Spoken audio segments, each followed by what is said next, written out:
34 months on, we just wanted to send love and solidarity to everybody who's been affected by the tragedy at Grenfell Tower. And we also wanted to say a huge thank you to Grenfell United, who have worked so hard to improve building safety for millions of us around the country, in the face of extreme adversity, in fact, while continuing their own quest for justice. 34 months on, there are still hundreds and thousands of us who are living in unsafe buildings. Despite recent government announcements, not much has actually changed for us. In fact, because of the coronavirus crisis, we are trapped in these unsafe buildings 24/7, and we think about the safety of our families all the time. The cladding remediation work has stopped on many of these buildings. What this means is that interim safety measures like fire wardens and increased insurance premiums continue, and the bills for these continue to land at our feet. These bills must be paid, and at the same time, many of us have seen the loss of our jobs, loss of our income, and the temporary or even permanent loss of our businesses. We constantly worry about our family's safety, and all the time we think about bankruptcy and homelessness. We really hope that the government recognizes our plight and acts soon. To everybody who is trapped in all of these blocks, we want to say we keep on supporting you. Please support each other and reach out to each other during this time. And to everybody who's been affected by the tragedy at Grenfell, whose quest for justice has now paused because of the coronavirus crisis, please know that we stand with you, and we will continue to fight for justice and for change. Guys, as we know, and I'm guessing as we're all feeling, we're living in some very strange times at the moment. But what the lockdown means is, unfortunately, we're unable to carry out our silent walk this evening, which we carry out on the 14th of every month, starting at the Notting Hill Methodist Church.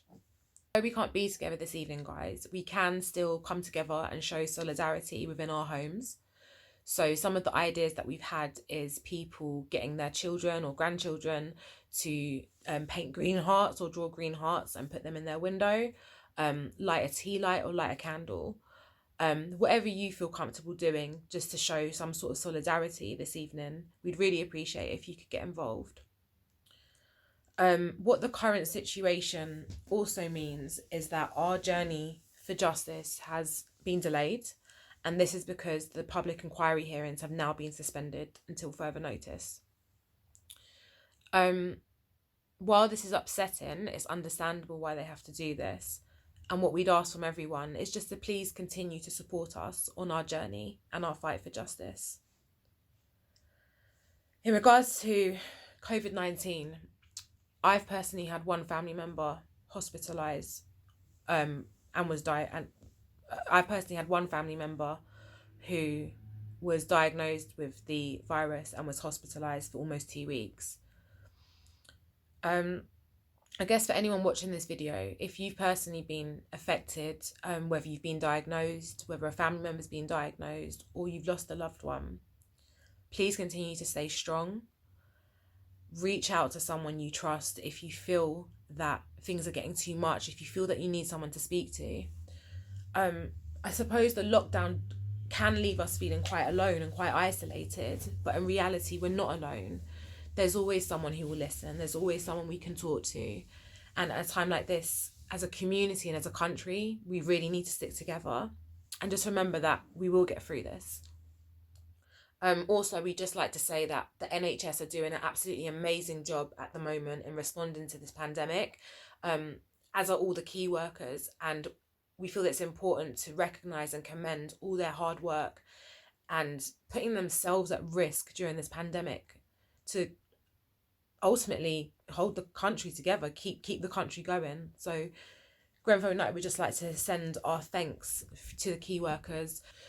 However, though, what this situation has brought to light for many of us is the painful reality that once again, the government did not act quick enough.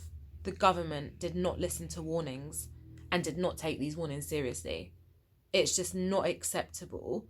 When will they learn? When will they change, and when will they learn? Anyway, we just hope that families affected by this will have the right to ask questions and ask for accountability once this is all said and done.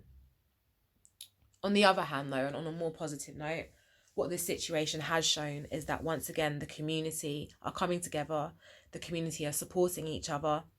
whether it's emotionally or practically. And it's just shown how important, once again, community is during unsettling and uncertain times. I'm going to leave this video on a note of a quote that I saw once.